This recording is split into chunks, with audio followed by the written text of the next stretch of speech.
what's up, and welcome to the Weekenders. This is the show where we talk about the best football games of the weekend, and we have some great games to talk about this week, but we also had some crazy games last weekend that we're going to rehash throughout the show.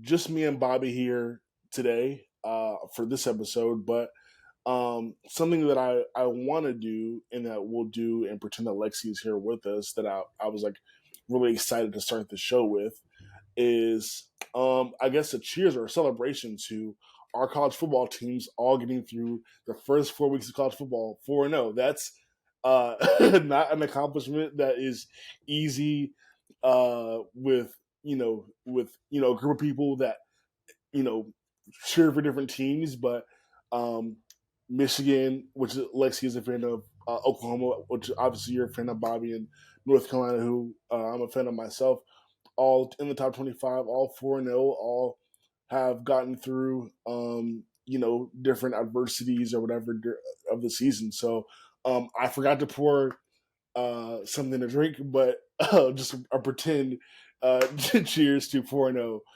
for our teams, for our college football team. So there you go.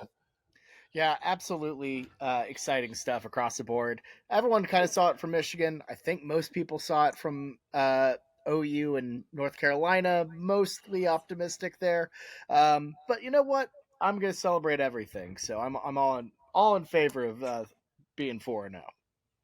Yeah, it's good vibes. I definitely say yeah. Like, you never know. There was like so many things up in the air. Like Michigan's schedule wasn't that bad, but you had the Jim Harbaugh stuff. North Carolina had sort of a tougher non-conference schedule to get through, and then OU. It's like, all right, how do we turn the page from last year? What does Dylan Gabriel look like? What about all the things that we had questions about towards the end of the year? Like getting to 4-0 is a great accomplishment. For any teams, but again, happy to be on this end and excited about what the rest of the season holds for sure. And sort of kind of going off of that too, like we've got a good quarter of a season sample size in college football, and we don't really do this every week, but around this time, it's nice to see kind of like take a look back at where we're at now with a good sample size. And the AP poll this week going into week 5. I don't know. How do you feel about it? I feel like it's not really, too bad. Um, I think like there's a lot of people that question Georgia kind of like still being number one. Like I don't really care. It's kind of like what the AP poll does. Like if you win a championship, you sort of get the benefit of the doubt until you obviously lose or something dramatic happens. I can argue all day long that maybe Georgia doesn't deserve to be the top team, but I don't really like care that the AP poll still thinks they are number one because Michigan, like we just talked about, hasn't had a tough schedule so far. They're number 2. Texas at 3 is interesting, but obviously, when you look at where Ohio State's at and where Florida State's at as well, like there's value in beating some of the better teams, that the AP has high regards for. So obviously, Texas did that with Alabama. Florida State did that with Clemson, even though Clemson's not ranked anymore. And then Ohio State obviously, was kind of already hovering around the top 5, but got a big win in South Bend that kind of put them over the top there. But the rest of it's kind of just like, I don't really have too many issues with it. But what about you? What do you think of the AP poll? Do you feel like it kind of has the top 25 correct after 4 weeks? I mean, AP poll, will always be a source of confusion and discussion because you don't. Not everyone has the same way they weight teams. Yeah. Because if you go by resume, obviously Michigan hasn't done nearly enough to be number 2, nor has Georgia. If you want to grade it in a bubble, neither of those teams to me have really done anything worth anything. They'll get the chance to do that, but right now I think that's a little off. Obviously, we're not going to get any true resolution until you know conference play gets going a little bit more, start to Yeah, separate the wheat from the chaff a little bit. But I mean, it's hard to be mad at the AP poll right now. Just too yeah. much unknowns. But I will say, I don't know why Michigan is second. I think that's just kind of silly. I don't think they've done anything this year to deserve that, especially not over Texas, especially not over Ohio Mhm. State, and that's fine. They'll get their chance at Ohio State. They'll get their chance at Penn State. They'll have plenty of time to build that resume. But right now, there's no way in my mind that they're second. Texas has done more. Ohio State's done more. Florida State's done more. I would even argue Penn State's done more. You know what? That is a fair point, and uh, I'll say this: I kind of over. I'll say I probably overlooked that only because, like I said, it kind of seems like the A people is kind of doing this thing with Michigan and Georgia, where it's like, oh yeah, Georgia won last year, so again, it's like kind of the benefit of the doubt. They haven't lost yet, so we'll keep them there, even though they struggled in the first half versus South Carolina, whatever. Like they won the game, yada yada. But with Michigan, the benefit of the doubt is kind of weird because they're not defending champions. So it kind of seems like they should just treat Michigan like everybody else. Yeah, But they do. If anybody should deserve the benefit of the doubt, it'd be Ohio State, who at least made like almost won that playoff game. I don't yeah, quite think Michigan was as close as a couple of our colleagues would think, but to me, I don't get it. I don't get it. I don't get the benefit of the doubt for Michigan here. Georgia, totally understand, but nah, not the yeah, Wolverines.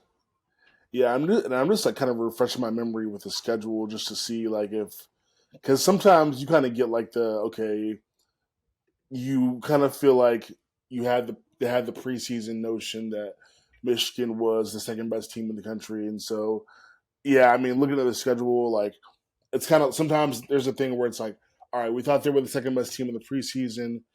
They've blown everybody out on their schedule. Granted, their non-conference schedule is East Carolina, UNLV, BGSU, and Rutgers. So like, not a gauntlet, but you know, we thought it's like, all right, we thought they were number two.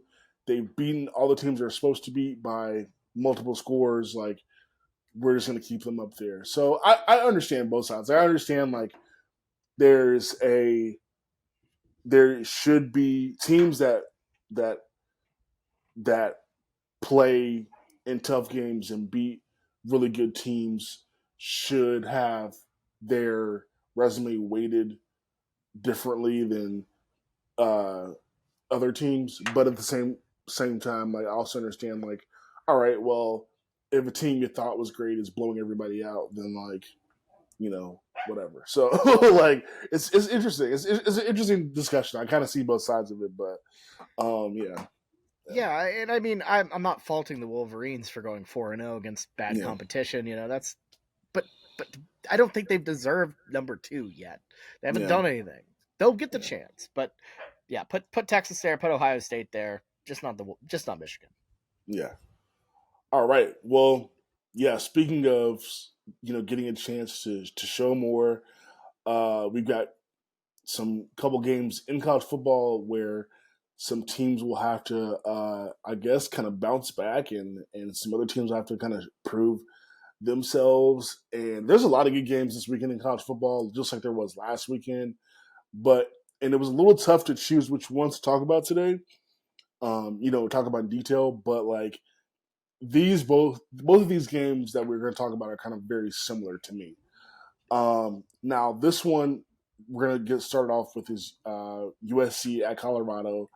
This was hyped from the moment we saw Colorado in the game versus TCU. People were tweeting out that this game would decide the Heisman, which was at the time ridiculous and is at the time already dated because I saw another tweet a couple days ago that said that USC at Washington or whatever, I don't know who is at home, but they said that game would decide the Heisman. And I literally quote tweeted it and I was like, oh, but I thought this was the Heisman deciding game. It's almost as if the Heisman is not decided until like the end of the You don't, season. Like, yeah, that you don't decide the Heisman in week 4. no, No, nobody's Heisman moment happened in non-conference or like in September. That's yeah, no, what are we doing? What are we doing? yeah. It's so weird and hyperbolic, but anyway, so yeah, this is going to be a good game. Though, very great quarterback battle. Very exciting. That we're at this game. It's in Colorado. I'm sure a lot of the media wishes it was in LA. But it is what it is. USC has looked the part for the most part. I'll say like um, Caleb Williams has obviously been amazing. Really, definitely looking like he could repeat as Heisman Trophy winner. Hasn't really made too many mistakes or any you know mistakes yet, and just really been consistent and didn't look great in that first half against Arizona State, but obviously they figured it out and won the game. So the eighth ranked Trojans are going to go to Colorado. They're favored by 21.5. Over under for the game is 73.5. Um, let's talk about like the approach of Colorado though, because I mean that's got to be hard. Like you were, I like I think they took Oregon seriously, but like I think there was so much hype for them going into that game, and everyone kind of was like looking forward to this game more than that game. I don't want to say the Colorado overlooked Oregon, but like I think everyone was just kind of shell shocked by that blowout. And I don't mean everyone like the whole world because the Oregon was favored by 3 touchdowns. People expected Oregon to win. It was not a surprise to many people that follow and understand football closely. Like that was not a shock. So I'm not saying like this was a earth shattering loss for Colorado. I'm just saying the people that I'm just saying for maybe the players, coaching staff, and people that are fans of Colorado, like that's like okay, wow, we gotta. That's a man, you're looking at yourself in the mirror the next day, like, all right, who are we really? Because this schedule does not get easier, after this. So, after a loss like that, like, you know, Bobby, you've been watching college football for years, so we've seen this scenario happen many of the times with different teams. What should Colorado's approach be after going through a game like that and having to face a tough opponent at home? Yeah, so I think to me this game against Oregon was like a sharp recalibration of understanding what this Colorado team is. We didn't see them coming against TCU. We didn't see them coming. I think we kind of saw it coming against Nebraska. Um, it's an interesting, I guess, roller coaster because now everybody knows who Colorado is. I think everyone's ready for them, and at the same time, they are a team that isn't very deep. They have talent, but not like competitive depth in a way. But they're also going to get everybody's like top shot every single time. I mean, you can't do what you've done the past couple weeks and not expect that. Oregon came to play. They came ready. On the Colorado end, they were talking a big game. I I just don't think they have the horses to back it up yet. Like Dion said after his game, or after that past game, y'all better get me now because this is the worst I'll ever be. And I fully agree with that. This Colorado program is going places, but they're just not there yet. So I think what they kind of have to do is put their head down, stay humble, focus on the ball game. And I'm not saying don't be confident, still be you, but focusing on all of that stuff in pregame instead of your preparation, your drills, that's just not going to be a winning strategy against better opponents. It almost got you beat against Colorado State for that matter. But I will say, this USC team, I'm not saying they're not beatable. I think they have a massive amount of flaws. Their defense is just horrendous. So for me, they just got to focus on just keeping the main thing. Don't engage in that chirping, and offensively, just let her rip. the worst thing that can happen is you're not going to lose by what was it 42? How bad did they Yeah, lose to? it Yeah, was like you're not gonna, yeah 46-3 or three or something. Yeah, yeah, that's right. They or yeah, 42-6. Yeah, so yeah, yeah, yeah. you're not just as you've already gotten the doors beat off you. You're not winning the playoff. Probably not winning the Pac-12. So just go out there and let it loose, I guess. That defense is not good. So offensively, just let it fly and hope to contain Caleb Williams. And good luck out there. Yeah, it's important to understand like what they're good at. It's just like you said. They have a great quarterback. They have some dynamic playmakers. Even without Travis Hunter, but they're never going to be able to fix against like most of the competition that they play. They're never going to be able to fix the fact that they don't have what they need in the trenches, in the offensive and defensive line. They don't have what they need to be able to compete with the better teams in college football in the Pac-12, whatever. Um, so you can't fix that. You just have to play the best you can. But the funny thing is, and a lot of people in the media aren't really talking about this because I think people are not necessarily ready to be completely honest about um, Deion Sanders as a coach. And I'm not saying this is like I'm not about to say anything slanderous. I just think like let's pay attention to what's happening here. I think there's a little bit of a lack of discipline with Colorado. Like we saw it in the Colorado State game. There were really, there's penalties on both sides. And then in the Oregon game, like you said, like there was a little bit of lack of focus, and yeah, you can get blown out like that by anybody, whether you're the most disciplined team in the world. But I think as crazy as it might sound to say that about like you know a Deion Sanders coach team because he's so humble and he's very much you know a regimented, obviously great athlete, but the team I think has shown some signs of not really locking all the way in and not being disciplined and not being focused on the task at hand. And so I think that's how um, they get off the slow starts, which we kind of saw in the Nebraska game. That's how um, are in a shootout against TCU. That's how you're in a shootout against Colorado State at home. Like, I think they just need to focus a little bit more, and hopefully, this is the game that they get back on track here.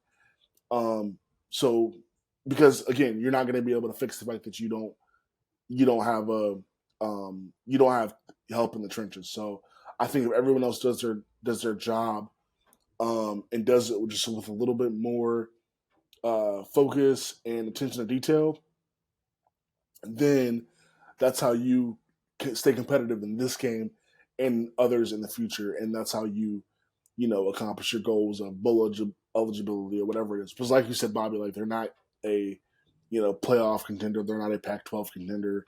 This is a team that, if they make a bowl game, it's an accomplishment. Um, you know, and they're already a game away from hitting their over, win total. Um, so yeah, that's kind of where Colorado's at right now. If you're, just taking an honest look at it. Um, Quarterback battle, like we kind of alluded to, is going to be a big focus. Caleb Williams having a phenomenal year. Shedeur up until the last game was having a great year. Still has great numbers even with the performance against Oregon. Um, who do you think will perform better in this game, Caleb or Shedeur? You mentioned USC defense not great. That's not really surprising, but Oregon. Excuse me, Colorado defense isn't necessarily world beaters either, especially without Travis Hunter. So, who do you think will look better on Saturday? I mean, it's hard to not go with the Heisman winner. Yeah. and that's exactly what I'm going to do. It's going to be Caleb Williams. I think Shedeur Sanders will put on a really, really good show, though. I don't Yeah. think he's going to look poor by any means. But what USC has right now, I mean, they're just ahead of Colorado Yeah. in pretty much every way right now.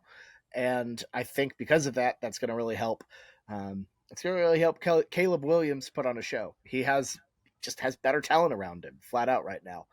Colorado will get there. Shedeur is still a really good quarterback, and I don't think it's a little hard to compare apples to apples on this one, just given what's around Shedeur. He still has weapons. Don't get me wrong, but not on the same degree. And with all due respect to their offensive coordinator, who came from Kent State, great mind offensively, great hire Dion made. It's not Lincoln Riley. And I'll obviously slander the man all the live long day, but one thing I won't slander is he's a very solid offensive coach, and especially against a good defense like Colorado, he'll put Caleb in good positions here. Yeah. Yeah. I mean, it's hard not to make to agree that Caleb probably was going to have a better day. USC again, they're lacking defensively, but they still have better talent all around, better talent up front. So you think they're going to get more possessions. You give a great quarterback more possessions. You're going to have they're going to make a play happen. You know, and again, without Travis Hunter, we said this a few weeks ago. Like where you miss him is on both sides, but really defensively, like he takes away one side of the field when he's out there on defense. And so now he's not there and you have, the whole field available to Caleb Williams, like you're gonna get burned. So I'll say the argument, if I had to make an argument for Shedeur, I would say like, um, you know, somebody like that I don't expect to have two bad games in a row. Because he's just too talented. I think he'll watch the tape and figure out, okay, like how can I get the ball out quicker? What can I do to help out my teammates because guys aren't going to be able to just get open, or my offensive line isn't going to be able to hold for this long against this defensive line. Like, what can I do better? So even if it's not like video game numbers, I think he'll play well, and it'll be impressive if their numbers are similar out of the game. I think it's going to be a show. I'm excited to watch. I'm kind of glad that UNC is on bye week, so I can just like focus on other teams. I gotta say, okay, so you're out in LA. How about the 9 a.m. kickoff time? What in the world? Yeah, I hate Big Noon because for many many yeah. reasons. But I only have to deal with it being an 11 a.m. kickoff. I have no idea how folks in Los Angeles deal with that. That is awful. Yeah, I couldn't believe it because it's not even like that's bad, but the game is in Boulder, Colorado, and Colorado. I know this, because I work with through my job. I work with people in Denver daily. Yeah, They're only an hour ahead of us, so yeah, it's like LA fans. I mean USC fans and people watching in LA have to be up at 9 o'clock to watch this game. But the people, the students playing, have to kickoffs at 10 a.m. Mountain Time. Like that's insane. These are college kids. Like you're asking them to play a game. Thankfully, the travel isn't that far for USC, but like still having to go on the road and then wake up and be and like I said, not even be on the field. Like your kickoff is at 10 o'clock in the morning. Like that is absolutely insane.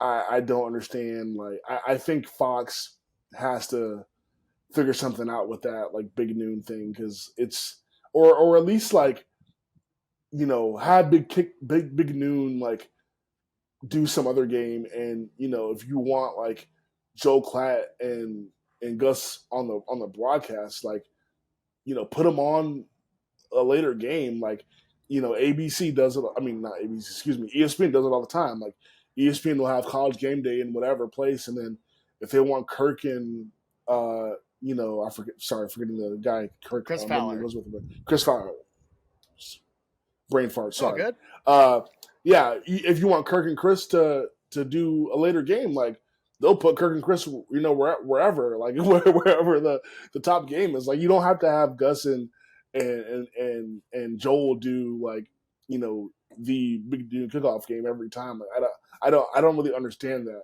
and it doesn't really serve the viewing audience. Um, and again, like East Coast is going to be very interested in the game, so yeah, it's good for them. But like, the bulk of the fans are West Coast and Mountain West viewers, so that I don't understand it at all. Yeah, I I mean, guess like yeah, it's just another step of what they really care about are TV eyeballs. That's yeah, it. They don't care about the fans. We know that. That's college football. It's going to continue to be that way. And I'm not trying to be an ESPN shill here, but I don't think Fox gets enough credit for their role in college football being as messy as it has been, because it just does not suit the fans at all. It's a slap in the face if you ask me. But anyways. yeah. No, it's frustrating. Like yeah, it's for this. It could be a whole other. We could do a whole other podcast on this, but Oh, it absolutely. literally like, yeah. When I saw them announce it, I couldn't believe it. I was like, this is just like insane for the. And I just feel bad. Like I can get up and out of my bed and like watch a game at any time, but like I just feel bad for the students who have to go out and like play, for the fans who have to get up early and tailgate at I guess like 7 a.m. or whatever. Like that's just Awful. absurd. Yeah, Awful. they're Yeah. gonna be cooking bacon and eggs on the grill and drinking mimosas instead of like Oh, I've done it before. brats and I've beer. done it before. Oh, absolutely. That's what's gonna be happening for sure. Yeah, that's funny. Oh gosh. All right, what a world we live in. All right, let's we'll skip Kings to Victory. I think we kind of talked about it. I think like offensive line for for uh, Colorado be better. Don't commit penalties. Be disciplined. What about I think USC probably has a little bit easier way to win. Yeah, I mean it's all everything with that Alex Grinch defense is about turnovers. Yeah, With speed, what he refers to as speed D. It's about turning the ball over. Without that, it doesn't work. So get to Shedeur Sanders, have him flip the ball over. I feel like I yeah, make the same analysis a lot, but that's basically it. Um, because look, they don't have the size to really impose their will, so yeah, they just got to get to him. They just got to yeah. get to him.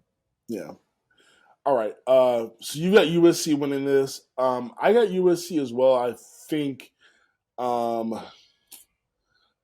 man, this is hard for me because um, 21 and a half is such a weird number. I don't know what I'm going to do with that line yet. I have an inkling of something that I want to do, but I'm going to save that for lock of the week. Uh, but yeah, I think I'm just going to take USC as well, I just for got simplicity's sake. Colorado to cover though. I just Yeah, that performance against Arizona State isn't talked about enough. That is a bad Arizona State team. Got shut out by Fresno, got blanked by a bad Oklahoma State team, and then you give up like I just how do you let them score? It's baffling to me. well, I'm yeah. yeah, no, I didn't want to. I mean, because we've been talking about this game for a little bit. Oh yeah, yeah. I was going to ask you like, you know, in the keys to victory, because like you said, people aren't talking about the Arizona State game, but it's like, all right, how do you avoid not letting that happen again? In this situation, because if USC goes in there and starts slow like they did against Arizona State, well, Colorado was a better team than Arizona State, and they're at home, so that could turn into what you don't want is a loss there. So no, go feel free to kind of yeah. Here's how it doesn't happen again. You fire Alex Grinch. That's it. No, I'm not kidding you. That is the only way you change things, Yeah. and it's not going to be changed this year. USC. I'm sorry to break it to you right now. I'm gonna save you some time and some heartache. You're not making the playoff. You're not winning the Mm, national championship. Your defense is busted, until you fire Grinch, until you get a better defensive system that doesn't rely on random turnovers and actually can impose your will size wise, you're done. This schedule is way too tough. They are not making this thing out unscathed. Um, it's it, I they're not losing to Colorado, but look, if they did, I wouldn't be shocked. Yeah, it's tough because like I mean you watch Washington's offense and then like what Utah is doing without Cam Rising, it's like USC, you gotta buckle up because like this Pac-12 is crazy. You still Like got Notre Dame at yeah, South Bend. You got yeah, Washington on the road. You got Oregon on the road. You just saw what the yeah, Ducks did. Like, yeah, yeah, there's no way they look worse than like three teams on that schedule. So I just that is it. It just isn't happening. It isn't happening. It's a different schedule. yeah. It's actually wild. Um, all right, we're gonna move on. Speaking of Notre Dame, so yeah, we both are taking USC in this game. I agree with you. I think Colorado covers. I think that may be my lock, but we'll see. Okay, um, Notre Dame at Duke. That is the college game day show or the college game day game. Notre Dame heartbreaking loss at Ohio State. I remember um, I was I had my laptop up with that game on. The UNC pick game was starting, and I was like, okay, cool. Like Notre Dame's up. There's like a few seconds left. They'll be fine. I saw that pass go down the field, and the Buckeyes end up at like the 1 or 2 yard line, and I was like, oh my god, like this is not happening. Like Notre Dame is really about to blow this game. And then like I didn't have the sound on, so I saw the touchdown, and then I found out later like they didn't even Notre Dame didn't even have 11 men on the field. I was like, that's crazy. So Baffling. I found out later, kind of like what led up to that moment, and because I was like I said, I was watching the UNC game, so I didn't have the sound on the Notre Dame and Ohio State, so there were some bad coaching decisions that led up to that, of course. But what a heartbreaker for Notre Dame because that's a game that you should have won, that you had to win, and now your road to getting to the CFP is tougher because again you're an independent team and you need wins like that to bolster a college football playoff resume. So um, this is one going to Duke that they have to get. They are favored by 5.5. Um, Notre Dame's ranked 11, Duke's ranked 17 in the AP poll. Over under is 52.5. So let's talk about Notre Dame first. I mean, how do they bounce back? Because that's a really like emotional loss. Like you're literally that close to beating Ohio State, which you haven't done in decades, and you screw the pooch there. Yeah, and I feel like this game really is going to show me what type of coach Marcus Freeman is. If he can get his guys to move on from just a heartbreaking, just brilliant opportunity and focus on what is a really tough, really solid Duke team. I mean, there you go. Like that's just the work of a great coach because it's going to be so hard to turn around, have to go on the road to like I feel like Duke is the most difficult spot for them because they're not a traditional power. They're not like some sort of massive great team, but they're not exactly an underdog. This is a really good ball team. We saw them play very good against Clemson. So it's one that it's like it's kind of hard to turn around and get back up for, but it should be. But they need to because they'll get beat if they don't. Um, and I mean, even if they do, they still might get beat. Mike Elko's squad's very good, but you really have to have to avoid pointing the fingers at each other. Have to avoid blaming your coaching staff, and just mentally move on. Bury that game. I don't know, in the campus quad or whatever. Just don't take the film because you need that. You need to learn from that. But you just need to move on. Focus all your energy on Duke. I don't know if they can do that. That's a really hard task. But if they do, then yeah, Marcus Freeman's a guy, and two, I think Notre Dame will be in for a hell of a run. But this is also the type of game. That's the type of game that can destroy a team. So it'll be an interesting thing to see, to say the least. Well, luckily you have, and Sam Hartman didn't. He wasn't bad against Ohio State. It just wasn't like offensively a great game, and I think that had a lot to do with Ohio State and their physicality that Lou Holtz said they didn't have. The physicality more than like Sam Hartman playing bad. Like the box score is okay. Like he did what he was supposed to do. I think he didn't cost him the game. It was just like a really tough game. Luckily for you, you have a quarterback in Sam Hartman that's familiar with Duke, familiar with that program.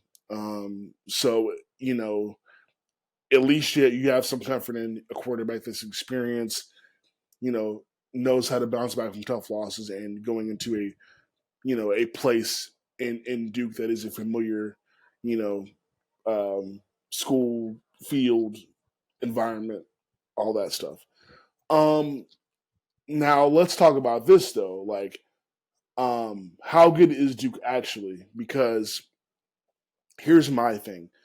The Clemson win, excuse me, is impressive. I'm not taking anything away from them for doing that. They beat Clemson and they beat Clemson soundly. Um, there were a lot of mistakes back and forth in that game. I think there were times where like it looked like Duke was trying to lose the game, but they, also were able to create turnovers and beat that Clemson team at home. Great win. Now the other ones on the schedule are kind of looking a little bit Michigan to me, to be honest. You have some wins over Lafayette, Northwestern, and Connecticut. Now I have to be fair. I said, good teams beat bad teams by big scores. Like that's a good sign. Duke has beaten all these teams by multiple scores. They've looked great against these bad teams. Um, but I think it just means that Duke is on the right track, and not necessarily that Duke is like should be a top 10 team or that you know no a team like Notre Dame should really be afraid of them. I've seen people like in their own and not people but people like college football media in their own rankings put Duke higher than what the AP has them. But I think if you look at Clemson and kind of what they've been through, and then again, the other wins that Duke has, it's like, all right, you had a good win against Clemson, and then you ran through a bunch of cupcakes, and now this is the game to me that sort of will help in it will help in proving how good Duke actually is because you're facing a pissed off Notre Dame team at home, and you know if you're gonna have any aspirations of contending in the ACC, like you got to get this one. This is in your backyard. So I don't know. Absolutely. I have some questions about how good Duke actually is. Well, and to be fair, I don't believe this counts towards your ACC record because it's technically non-conference. Yeah, right. So that helps them on that in that sense. But yeah, I think Duke's been pretty good. Honestly, if you look at the results, it's nothing flashy, but they haven't had letdowns. I feel like their win against Northwestern, you see that 14 number, you don't love that, but Northwestern's a team, and it's college football, so you can't do the, um, you know, there's some sort of math thing that I'm blanking on really bad. The associative property never works in Yeah, college football. But at the same time, they beat a Northwestern team that beat Minnesota, yeah, and Minnesota put up basically that same performance. It basically put up that same performance against UNC that mm, Duke put up against Northwestern. So basically, what I'm trying to say is it's really not that bad. It's nothing to be excited about, but they're doing their job, and I'll give them that for where Duke is as a program. So I think they're pretty solid. I don't know if they're New Year's Six good or if they're like Duke's Mayonnaise Bowl good. Which again, Duke's Mayo, that's a good bowl game. That's not an insult. That's pretty. Or no, I guess it would be actually more like a Cheez It Bowl like level good or yeah. Pop Tarts Bowl. Gator, I think it's yeah, Pop Tarts now is what the Cheez It Bowl is, but you know what I'm Gator Bowl, that sort of yeah, thing. yeah. They Gator might be ball, on that yeah, tier where they're like a really really good ACC bowl. Not sure if they're New Year's Six yet. If they beat Notre Dame, I think they're definitely at that New Year's Six level. yeah. But we'll see how it goes. Yeah, that's the thing. I mean, their schedule is pretty tough because you have Notre Dame, you get a bye after that, and then You're hosting NC State, which is, NC State to me isn't great this year, but they're a rival team, so you never know how that game goes.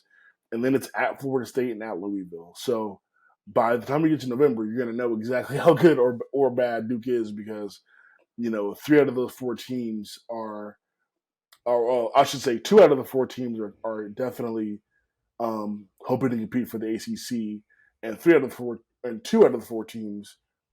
So, okay, sorry, I'm forget math for the rest of the show. Notre Yeah, Dame, ditch it. yeah, Ditch it. Notre Dame and Florida State are hoping to be CFP contenders. Louisville and Florida State are going to be ACC contenders, hopefully. So Duke is in that mix. So you're going to know by the time they get through those four games who they are. But it all starts obviously right here with Notre Dame. I Go think ahead, if yeah. I think if Duke splits the four games of Notre Dame, Florida State, at Louisville, and at North Carolina, if they go 2-2 in those four games, I think that's a really good result for them. Yeah, for sure. Yeah, I mean it shows growth. You won 9 games last year. Yeah, they're going to get a chance to prove themselves. I mean, yeah, I mean the Duke is going to end the year having played the best teams in the ACC. Um, every team except Miami. So, And yeah. even then, jury's still out. Yeah, Oh, they Miami. definitely Yeah, that schedule definitely is not ducking the smoke. That's yeah, tough. yeah. They got a tough one for sure. All right. What are some keys to victory for Duke? I think we talked about Notre Dame kind of like just we know they have to you know control Riley Leonard because once he gets out of the pocket he can be dangerous. Sam Hartman's going to have to use his familiarity to his advantage and manipulate the defense, do what he's supposed to do, keep the ball in his hands, don't turn it over. uh, Physical ground and pound, all that. I think we kind of understand who Notre Dame is. Marcus Freeman's going to have to make better decisions. Also, if this game's close, like he's going to have to show that he can be better situationally in this moment. But what about for Duke? How do they win this game? I mean, Duke's. I feel like you saw a really really good blueprint for it. On Labor Day. Yeah, You got to be bombastic. You got, especially playing at home, you've got to absolutely give that crowd something to go crazy about. And I feel like that's a big strength of Duke's. Always a really good fan support, student section wise. Now, obviously in basketball, now in football. But if they can make big plays early, really just get that crowd on their side and just create an avalanche of self doubt within the Irish, then I feel like that's a really good route to victory. Minimize the mistakes, maximize the mistakes on the Notre Dame end. yeah, 100%, 100%. I got Notre Dame winning this game. Duke, I think they've showed a lot. I think they've been consistent. Notre Dame coming off an emotional loss like that to me, I think they kind of know how tough they're they know how tough it's going to be for them to bounce back from that in terms of trying to build a CFP resume. So I think they have to have this one. I like Sam Hartman in this spot, kind of knowing, um, you know, who Duke is and how they kind of operate. I think Notre Dame has just got more talent in the trenches, um, and I think they're going to find a way to keep the pressure on Riley Leonard. And Duke as an environment is very similar to Notre Dame. Like it's a private school. It's not they are very insular, not really a tough place to play if you're coming in as a road team. So I think Notre Dame gets a bounce back in this spot. I think it's probably going to be another low scoring affair. Not as low as the Ohio State game, but maybe just a little, maybe a few more points than that. But yeah, I like Notre Dame bouncing back here. Yeah, I'm going to go with Duke in the points here.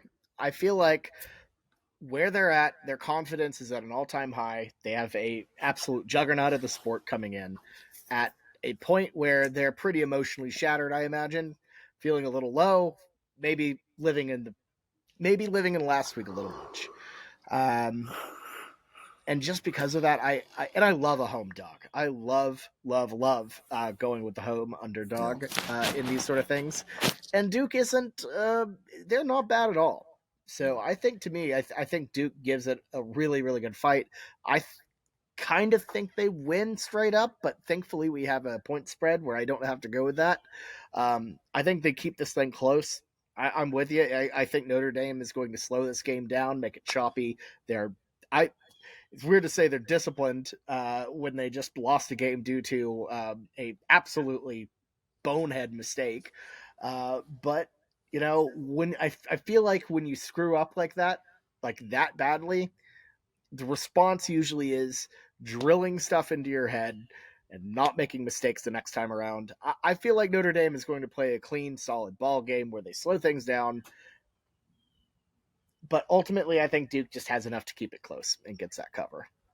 All right. So you're taking Duke to win outright, and I or I'll just take cover. I I got them to cover. Let's just be Okay. safe on Yeah. that one because No, you're good. I'm not quite ready to make that leap yet. I don't think. Yeah. Sure. No problem. Gotcha. All right. Cool. All right.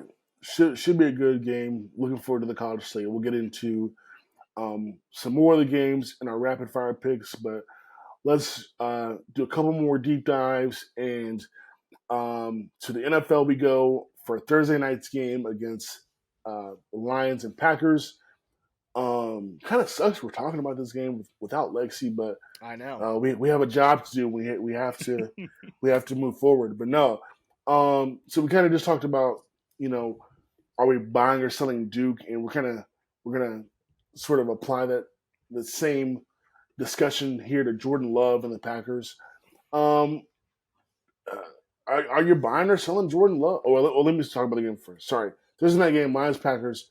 Lions is favored. Lions are favored by 1.5. Over under 46. Now Jordan Love. Are you buying or selling Jordan Love uh, from based on what he's shown this year? Oh, I tell you what, I'm not definitely not buying more stock if I have any, because that performance just I feel like the Gen Zers these days they talk about a thing called the ick. I think I kind of got the ick from Jordan Love. I just have this feeling that he's maybe not the guy. It just you get that. I'm just getting that vibe that he's just not it. He just doesn't have that same like he doesn't have that franchise quarterback vibe to me. And I know Yeah. that might be unfair. He played poorly in his first game at Lambeau, but overall, like I don't know, I'm just not getting the vibe. I'm not ready to give up on the guy by any means, but I'm not buying. I'm not. You couldn't get me to buy more stock in Jordan Love, but not abandoning any opinion of it right now. Just don't like it. Yeah, I think I'm selling Jordan Love as like a quarterback that like makes a difference, right? Like, I think he's a good guy. I think he's a guy that um, can definitely like Jordan Love is the type of quarterback that the Jets wish they had right now. Like the Jets wish they had Jordan Love because Zach Wilson is going to cost them possibly their season because he cannot make the turnovers are one thing, but also like the inability just to do what he is kind of like asked in the offense. I think Jordan Love is sort of like Mac Jones, Dak Prescott, Kirk Cousins type guy, and that may be an insult to Mac Jones, Kirk Cousins, and Dak a little bit, but I think he kind of comes across as like a dude that is going to is going to be steady for a lot of years. I think people are going to be on both sides of this argument for a long time. I think people are going to be like, very pro Jordan Love because he wins a few games, but then like you take a deep dive in the numbers and you're like, yeah, this dude is only completing 50% of his passes. uh, and but people are going to be like, oh, but he has a 7-1 touchdown interception ratio and uh, tied six in QBR, and the Packers are winning. Like, yeah, but are they really winning because of him, or are they winning like Right.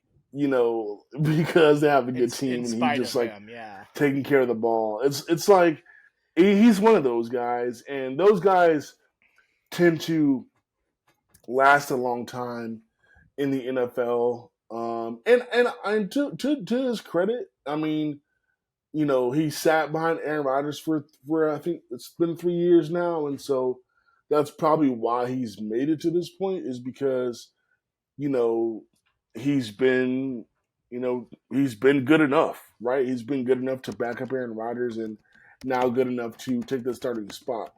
But right now, I kind of see him as like one of the guys, one of like a, Ryan Tannehill, Mac Jones type, with a little bit less athletic ability than Tannehill, but he's this debate's going to be going on for a very long time, I think, until unless the Packers, decide that they get a guy in this draft. Like, I think people are going to be debating whether Jordan Love is good enough, good, whether Jordan Love is good or not for a while.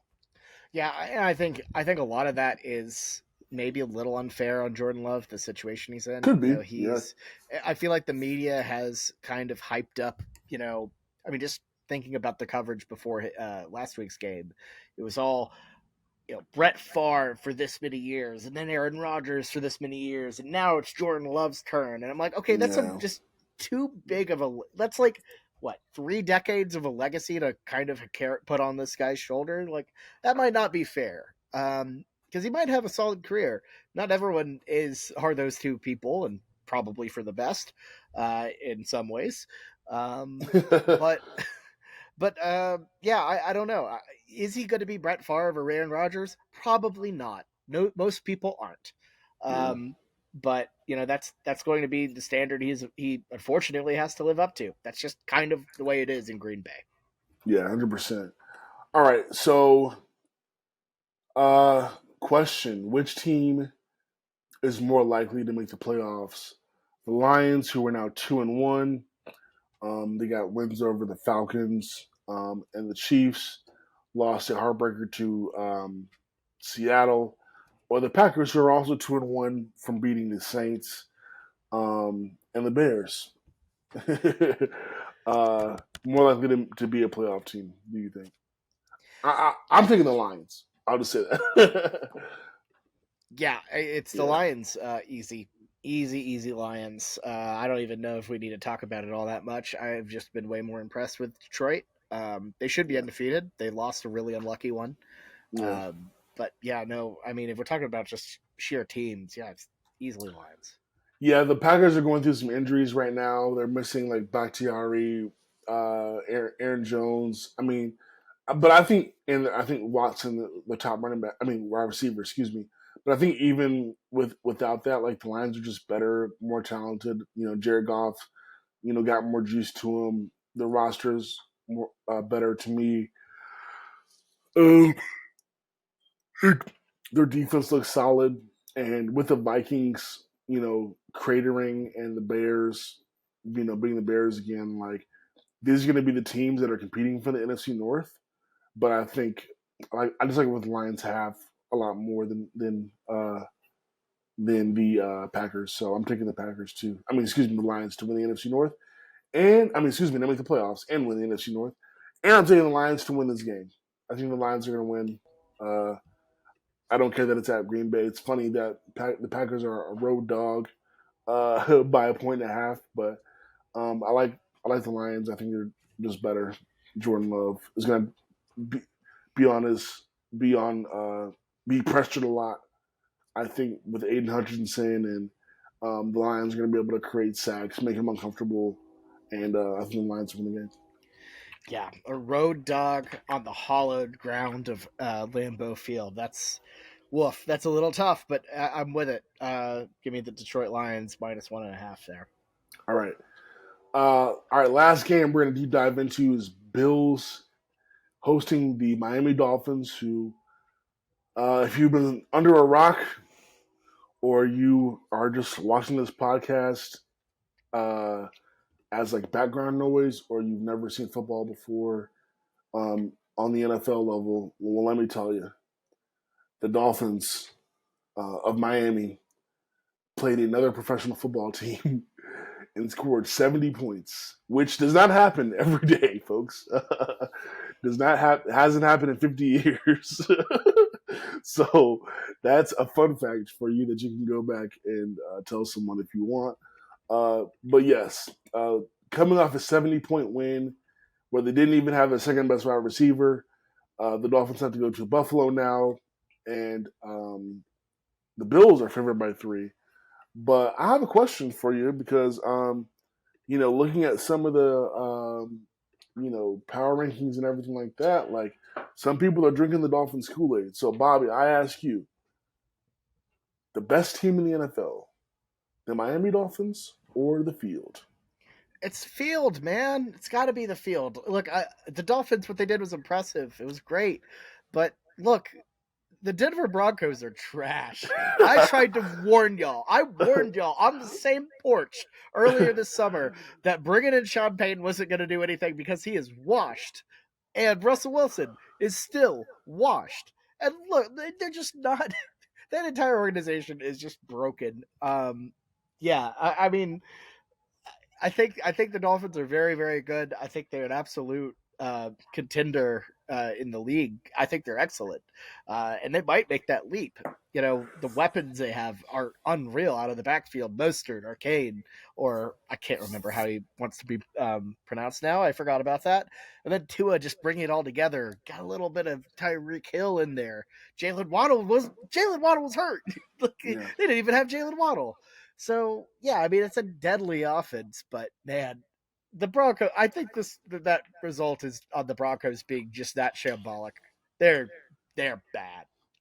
I mean, yeah, Sean Payton's an offensive coach. Uh, Allowing 70 points is crazy. um, the Dolphins' offense is obviously fantastic. Um, I would take the field because I think the best team in the NFL is the Chiefs. Um, the Eagles, like I need to see more. The Cowboys, obviously, are not Oh hell no, reliable. not the Cowboys. Get them out of this. No. The Cowboys are not reliable ever. I mean, even the Bills, like you could talk me into it, but yeah, I mean, the Chiefs have been really good on both sides of the ball. Um, 49ers. say yeah, the Niners as well. So yeah, I mean the Dolphins. If your offense can travel and translate against anybody, then they're going to be a hard team to beat. If everyone stays healthy, they're going to be a hard team to beat. But yeah, I think I like the field a little bit better for that one. They made the Broncos look like the Citadel, like Louisiana Monroe. Man, that does not Yeah, happen in the NFL. I'm no, sorry. I'm sorry. that's yeah. Scoring 70 points against another NFL team is actually crazy.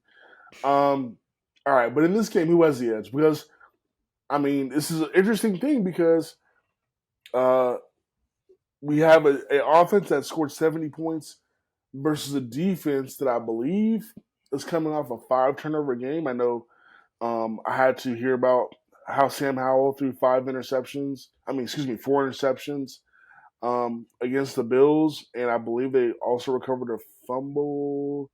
Let me check my stats on that. But yeah, I mean, this Bills defense um, um, got 5 turnovers and held the Commanders to 3 points, and the Commanders have been playing well this year.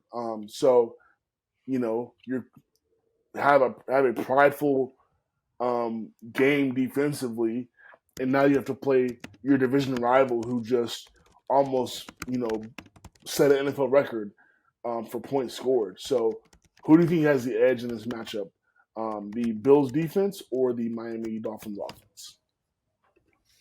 So I'm going to roll with the Bills defense on this one. It's it's tricky because I feel like this Miami offense just keeps getting better and better every year, every time we see it. So it might flip, but I think right now I'm sticking with the Buffalo Bills defense. I think overall a really really good defense stops a really really good offense. Just I know that's standard football talk, but overall I genuinely believe it. And I think I've got to go with the Bills defense there. Yeah, I mean we see it all the time.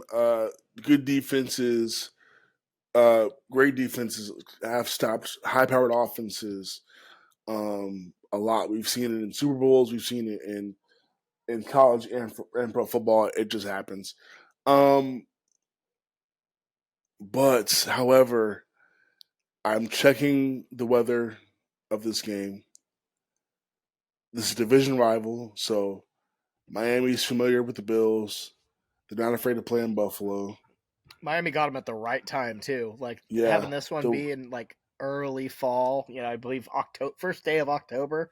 Not going to be cold. the Not weather's 80 degrees, yeah. clear skies in Buffalo. And It so if was this game was cold and snowy, I'd be like, oh, the Bills defense is gonna have a field day. But nah, I mean that with that weather report, I think the Dolphins offense is gonna be able to have the advantage. Now it's not gonna be another high scoring game, of course not. I don't think that's the case at all. But I do think in an environment where it's a tough place to play, but you're not going to be cold. You're going to be comfortable. Like you allow uh, Tua in this offense to be comfortable and have time. Like they're going to cook. They're going to find ways to score. So I like the Dolphins offense in this situation. I know it's kind of silly to determine that based on the weather, but like I don't think so. it's that it's not just the weather though. It's like that, and it's like this is an opponent you're familiar with. This is an opponent you see every year. So it's like, all right, I'm not afraid of this opponent. I'm not afraid to go into this venue. Uh, I don't care that these are the AFC East champs, whatever. We feel like we're the best team in the AFC East. Like we got to go take care of business in this environment, and I think the Dolphins think they can, and I think their offense can have a good day against the Bills defense. I really do. Um, I gotta oh, go say ahead, go ahead, one yeah, one final note on weather. The NFL schedule makers did Miami such a favor here, yeah. having at New England already done in September, at Buffalo done in early October. They only have to play at New York on Black Friday and then at Buffalo on New Year's Eve. So those are the only cold games they have. Which if you're in the division they're in, that's pretty wild. Yeah, yeah, it kind of sucks for the Bills because they have to go to Miami at the end of the year, so they're going to be coming from cold weather and having to play in hot Miami. Like that doesn't really always work out That's for a the that's a cold team. Yeah, That's a very rare situation to say that it sucks that you have to go from Buffalo to Miami in December, but yeah. but you're honestly correct. I asked the Patriots. They Yeah, lost in December and January in Miami plenty of times. So um, absolutely. yeah. All right. Final question before we move on to rapid fire picks. Put on the headset of the Miami Dolphins coaching staff, or Mike McDaniel, who's the coach of the Miami Dolphins. You have a chance to kick a field goal and set the points record for the most points scored in an NFL game. Would you have gone for 70 to 73? Or do you think they did the right thing by not running up the score? So Maxwell, do you remember? Are you familiar with the story of Cardell Jones playing NCAA football with the kids in the hospital? Oh, yeah. He yeah. beat those kids 91-35. Oh, God. I look that's against against sick kids. I would do the same thing to a real NFL team any day. I do not care. I want that record. I want to enjoy that. It's the business. It's the Yeah. business. You're not kids. This isn't high school. This isn't middle school. This isn't even college. They're grown adults, grown men. If they have something to say about it, go out there and do something. Because we sure know their ass wasn't doing anything anyways. You go for it. You go for the throat. You're not going to get a reprimand for playing hard. Yeah, absolutely. I would look. Not only would I kick the field goal, I probably would have messed with them even more by going with a fake field goal. But just go for the fake field goal, lob it right over their head. Go for the 77. I didn't have a problem that Oregon went for the fake punt against Colorado. I definitely don't have a problem that I wouldn't have had a problem with Miami going for 73. And I'll even give you some more like nuggets here. Like I'm 28 years old. I've been an NFC South football fan for a long time. I've watched my Panthers for a long time. Had to watch them uh, and watch and pay attention to what the Saints were doing for a long time when Sean Payton was the coach of the New Orleans Saints. People in the media are a little bit like this is the best kept secret in the NFL, and it's not even a secret. It's just like the media does not like shine light on it for whatever.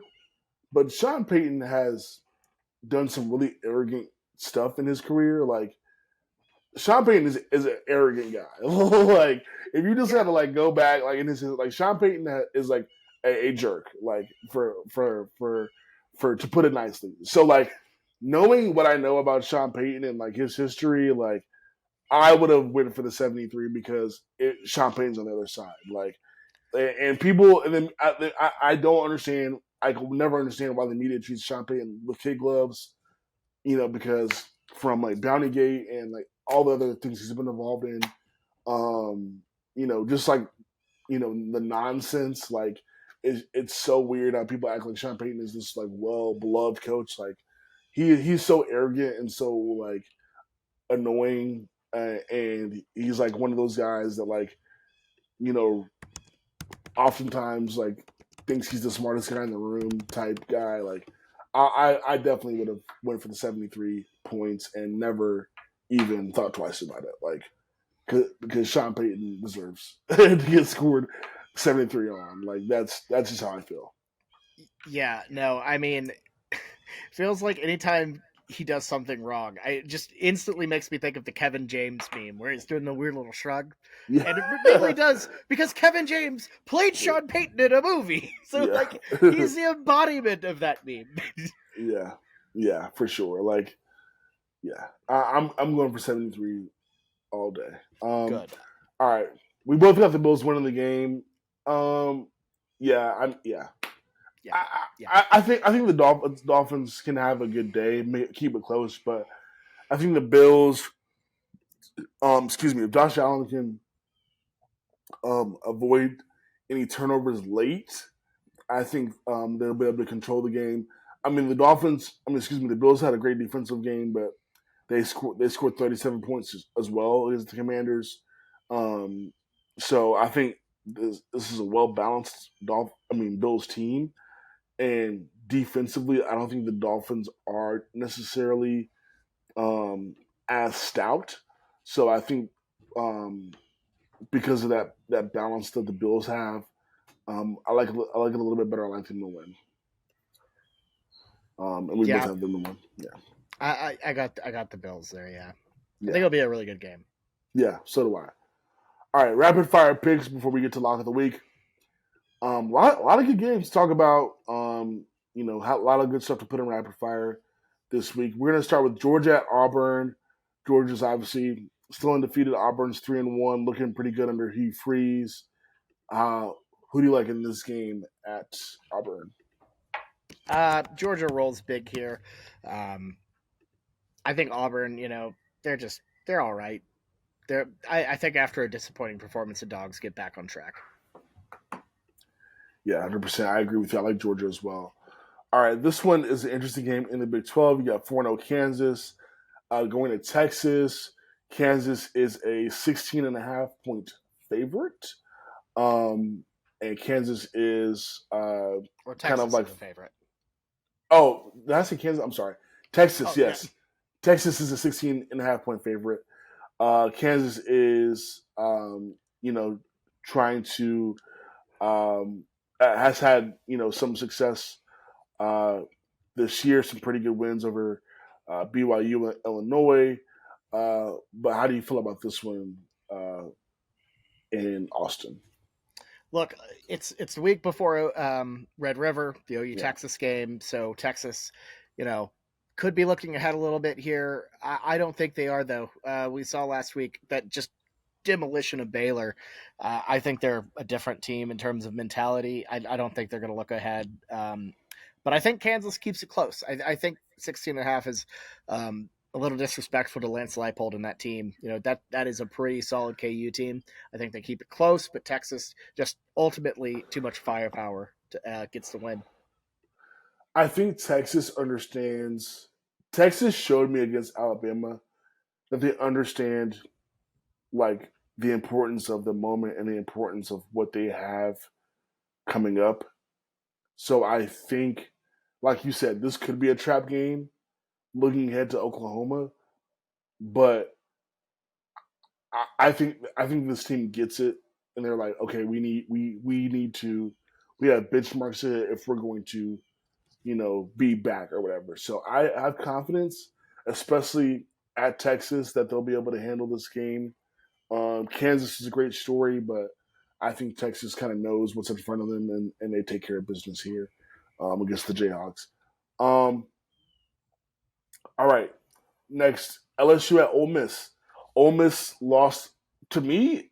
I was kind of disappointed that they lost to Alabama in the way they did. Shout out to Jalen Milroe.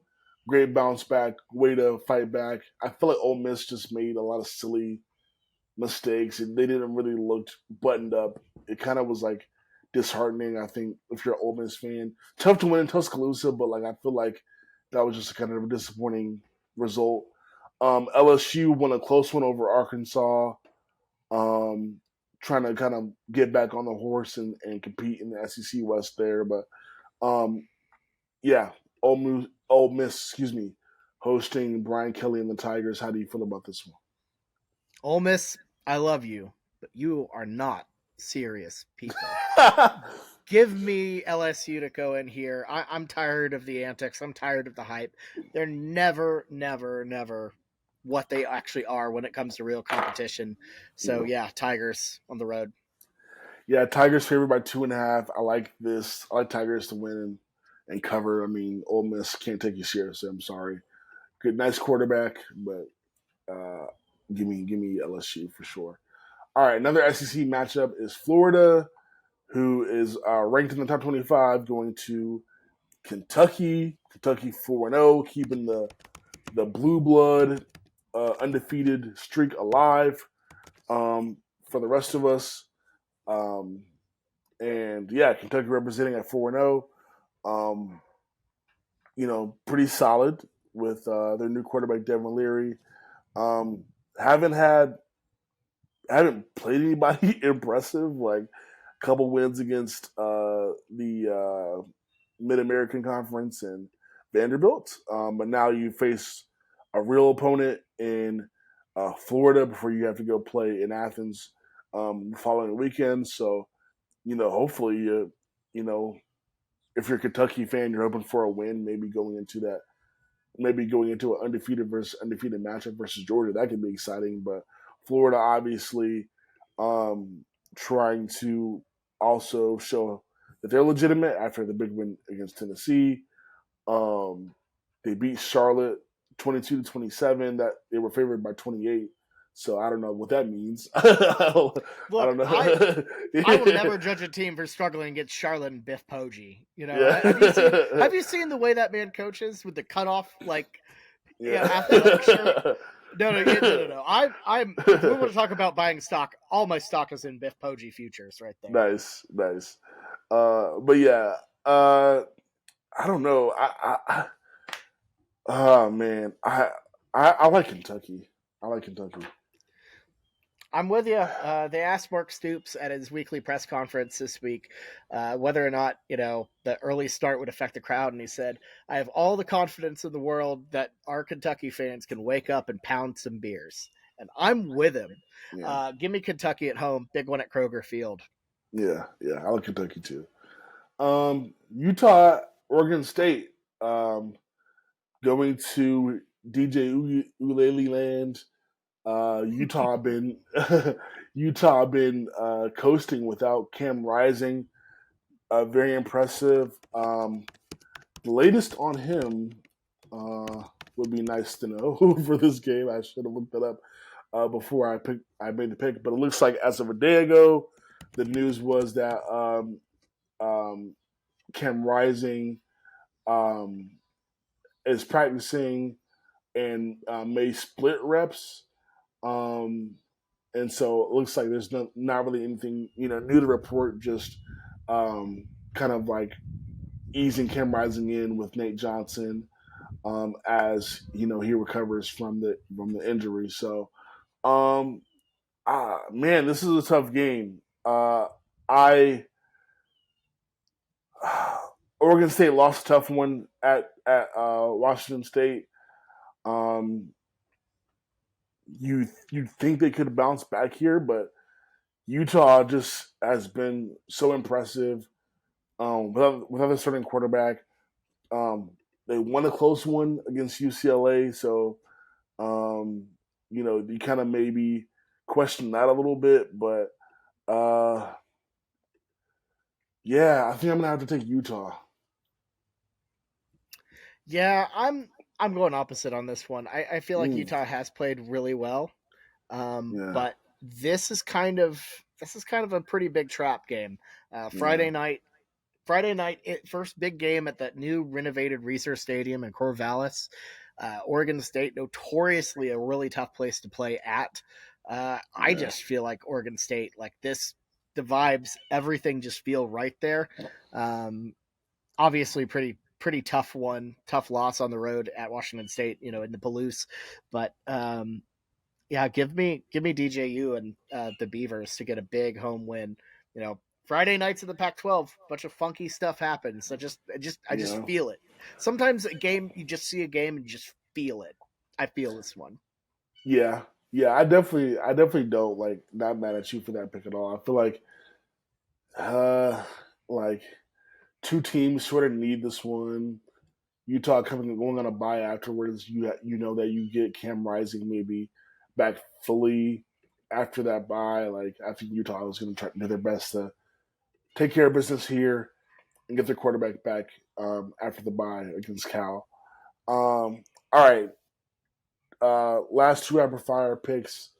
We got Broncos and Bears battle of garbage going on in I hate you for Chicago. putting this on here. I just wanted to just say, actively disdain. The battle of garbage in Chicago. Who do you think wins? I'm taking the Broncos, man. The Bears, I give up on them. Tie. It's a tie. It Yeah, will be a tie. why not? I'm calling a tie. I think it will be a 0-0 tie. It could be. It could very well be. Um, They're both awful. I'm not yeah, talking about this. yeah. Ravens at Browns. Ravens 2-1, Browns 2-1. Good division matchup. Um, the Ravens, excuse me, I think was kind of oddly struggled against the Colts without Anthony Richardson. Browns coming off a nice win the week prior versus the Titans. Really convincing win, actually. And they go on a bye after this. I think I'm going to take the Ravens. The Browns are impressive. I think they'll pressure Lamar Jackson a lot, but I feel like um, the Ravens are going to need to find a way to win this game because their schedule after this is not friendly. They have to go to Pittsburgh, have to go to Tennessee, then they'll face the Lions and Seahawks and the Cardinals in there as well, who have been tough and frisky. So I like the Ravens to take this one. This is a good one. This is a really, really good one. Pretty tough. I'm going to tail you on that one. I'm going to go Baltimore. Um, I think they're just a cut above, and I think on the road in a must-win not must-win. It's week 4, but a big game that you really kind of got to get. I think they go and get. Yeah, yeah, couldn't agree more. All right, lock of the week. Recap of last week, I had Colorado plus 21. Obviously, that was a failure by halftime. Um, did not do well with that one. You and Lexi both went on a limb and took the Chargers to win outright, which I love my Chargers. I believed in them, but was not willing to put a lock of the week on it. But you and Lexi both did, and you both were rewarded for it. Brandon Staley almost cost you that lock, though, as he does. I feel like he is. I would not be surprised if like we got this Adam Schefter bomb tomorrow that was a like 200-page report of evidence that Brandon Staley is actively uh, taking the Chargers. Like, I would not be surprised at all if like that was the report because I don't understand how every decision he makes at the end of game is like he calls it analytics, but it's like it's like, do you understand like that this is not going to this sorry, I'm at a loss for words. Okay, I can't stand Brandon Staley. I just so Max, have you? Okay, you're from Carolina. I don't yeah know if you have any interest in like NASCAR or have ever played the NASCAR video games before. yeah But yeah, have you ever like been driving and you're like, you know what? Let's have some fun, and then you just turn the car around and try to cause the biggest wreck possible. yeah That is Brennan Staley with the Chargers every single second half. yeah. It's like oh I know that like I can do this and win, but I'm gonna do this because it's fun or because my brain tells me to. It's like yeah, I love the NASCAR analogy. Like yeah, it's he's I don't So get it. bad, It's so so bad. bad. It's so bad. But anyway, the Chargers won the game. You have the lock of the week, correct? So our scoreboard right now, Lexi is up. Lexi is in the lead with 4 points on the year. Bobby and I are tied at 2 points each this year. So congrats to Lexi again for being the lead dog after um, 3 or 4 episodes of doing lock of the week. All right. Um, this week, Lexi, who is not present, submitted her lock of the week for the over for Dolphins and Bills. The over under is 53.5. So I feel like that is a good lock. Um, Dolphins and Bills over could definitely be a high scoring game. I like it. Yeah, like it a lot. Bobby, what's your lock? So I'm gonna roll with Duke plus 5.5. I feel like they could win straight up, but I think for sure with the type of football that Notre Dame plays, this thing will be way closer than 5.5. So give me the Blue Devils to keep it close, possibly win. Yeah, I like that lock a lot. I like that lock a lot as well. Could definitely be a close game there. All right, my lock of the week. I stewed over it for a little bit. I had a couple options. I almost decided to go rogue and go off the board and do Stanford plus, I believe, 27.5 because I think after a big emotional blowout that the Ducks could definitely like overlook Stanford and just like have one of those like letdown games where they don't lose, but it's like way closer than it should be. Um, but instead of doing that, I'm going to go back to the same well that burned me last week and take Colorado plus 21 and a half here against USC. I mean, we talked about it. I think Coach Prime, uh, the game's at home, and Coach Prime and that coaching staff are too proud to allow um, this team to be blown out again.